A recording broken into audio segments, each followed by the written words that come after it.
You may have heard that I've restricted asylum eligibility or denied asylum eligibility to certain people, that I've changed the law. But that's not exactly right. I've not made new law. I've simply reinstated and implemented what Congress has passed, what I believe they clearly intended. Asylum is not generally for those who suffered from a private act of violence or if a gang is in the neighborhood.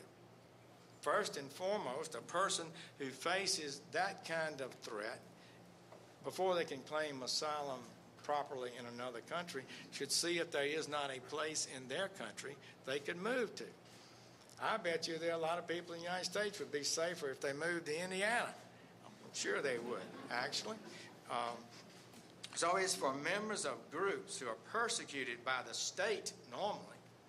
And of course, the classic thing was the Jewish population in World War II, how they were focused. That's what the concept, at its fundamental basis, asylum is all about. And it also says that the state will protect them from this kind of abuse and violence.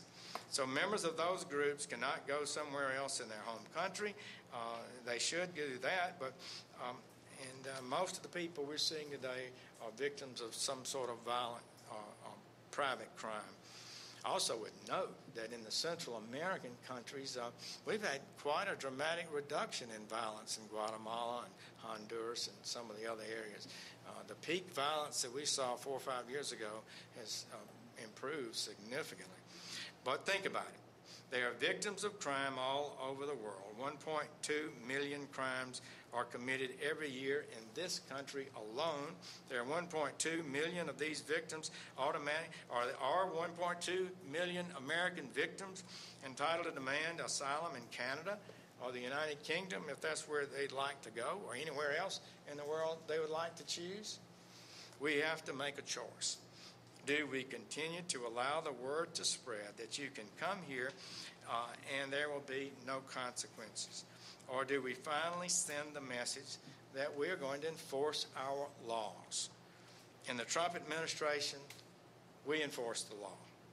There is no right or entitlement, legal or moral, to come to our country without permission, without lawful authority. People have chosen in many cases. And let me note how generous the American people are. We allow 1.1 million legal immigrants into our country every year. 1.1 million to legal permanent residents. And within 5 years or so, you can be an American citizen.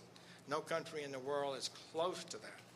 Another 700,000 come here simply to take jobs.